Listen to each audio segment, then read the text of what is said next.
सकाळचे 7 वाजलेत. कणकवलीतून कोल्हापूरला निघालोय. अनंत चतुर्दशी काल झाली आणि लगेचच आम्ही निघालो. अद्याप मंदार आणि सर्वजण उत्तर भारताच्या टूरमध्येच आहेत.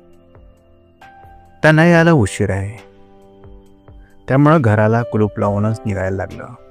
आज निरोप द्यायला कुणीच नव्हतं, त्यामुळं थोडं अस्वस्थ वाटलं.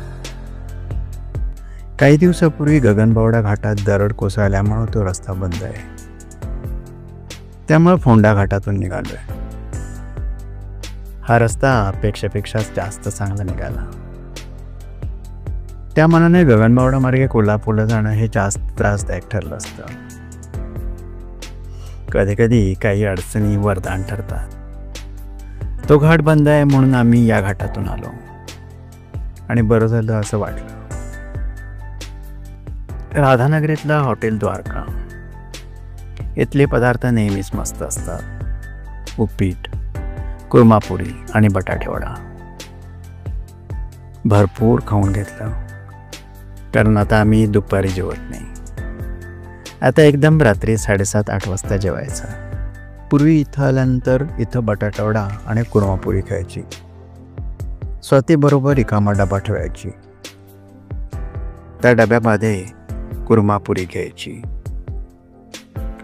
पूर्वीचा तो उत्साह, रिकाम्या डब्यात घेतलेला कुर्मापुरीचा खमंग वास, कोल्हापूरला पोचल्यानंतर त्याचा आस्वाद घेण्यातली मजा, हे सगळं अजूनही आठवतं. पण आता एवढं खाल्ल्यानंतर दुपारी जेवावं असं मनाला वाटत नाही. कदाचित हा वयाचा भाग असावा. वय वाढत जातं तसं तृप्तता लवकर येते, शरीराची गरजही कमी होत जाते आणि कधीकधी मनाची. शेवटी भूक असो किंवा आयुष्याची इतर कोणतीही ओढ, तृप्ती ही खाण्यात किंवा मिळवण्यात नसते, ती समाधानाच्या जाणीवेत असते. जसं वय वाढतं तसं आपण वस्तूंमध्ये नव्हे तर क्षणांमध्ये भरभरून जगायला शिकतो.